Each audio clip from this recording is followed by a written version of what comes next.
Chers amis, nous n'allons hélas finalement pas pouvoir nous retrouver ce printemps et je voulais tout de même vous adresser un petit mot d'amitié et d'encouragement pour prolonger nos échanges.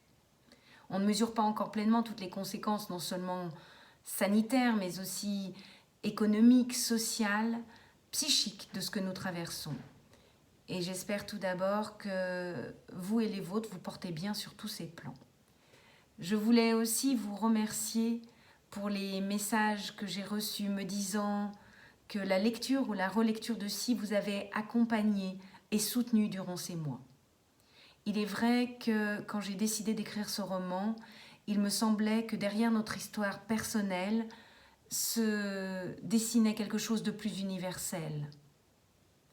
Comment on peut se retrouver enfermé, confronté à une incertitude pour sa santé ou celle d'un proche. Quelles ressources on mobilise dans ces cas-là pour continuer de vivre et quel type de société on construit autour de cela. Je n'imaginais pas tout de même que la moitié de l'humanité allait se retrouver simultanément confrontée à ces questions. Et de fait, ce sont les mêmes réflexes, les mêmes stratégies, la même force de vie, les mêmes problématiques que celles que nous avions connues pendant le cancer de mon fils et que j'ai élaborées dans le roman Si, que nous avons retrouvées durant ce confinement avec mon mari et mes 3 enfants, avec mes étudiants en atelier d'écriture, avec les personnes que je suis en coaching et avec toutes les personnes plus vulnérables que j'ai pu accompagner, mes parents plus âgés, des voisins, des amis. Vivre le présent, cultiver ces fenêtres intérieures que sont l'imagination, la créativité, à travers la lecture, la musique, mais aussi l'écriture, la joie, le rire. Entretenir les liens affectifs, professionnels, familiaux, sociaux, s'occuper les uns des autres. Le roman Si s'achève sur la sortie du confinement et sur le mythe de l'espérance.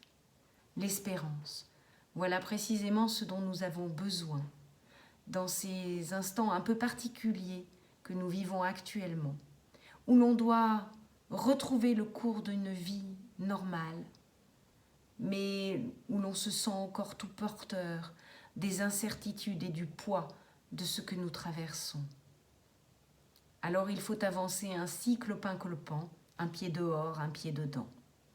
Dans ces moments-là, le mythe de l'espérance le dit. On mesure toute l'importance du lien, non seulement le lien social, le lien professionnel, le lien affectif, mais encore ce lien plus intime, de soi à soi. Dans ce moment du juste après, il est essentiel en effet de pouvoir renouer le fil de ce que l'on était avant, de ce que l'on a été pendant et de ce que l'on sera. Réinscrire tout cela dans son histoire personnelle. Chacun le fera à sa manière, mais c'est là l'essentiel. À titre collectif, il me semble que c'est l'occasion de construire et de repenser une société du soin. Non pas seulement au sens médical de soigner, guérir les maladies, même si cela s'est avéré plus essentiel que jamais, mais aussi au sens du soin que l'on prend les uns des autres, de la sollicitude, de la solidarité. Il y a une phrase qui m'a souvent guidée dans la vie, et en particulier pendant le cancer de mon fils, et à laquelle j'ai repensé ces derniers temps. Elle est tirée d'un livre que nombre d'entre vous ont relu à l'occasion du confinement.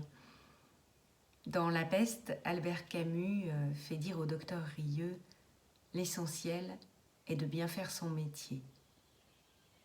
Alors bien exercer sa profession, c'est ce que beaucoup d'entre nous ont fait ces derniers mois. Mais au-delà de ça, il s'agit aussi de son métier de citoyen, de son métier de voisin, de son métier de parent, de son métier d'enfant de parents plus âgés, de son métier d'homme, tout simplement. Alors voilà mes amis, je vous souhaite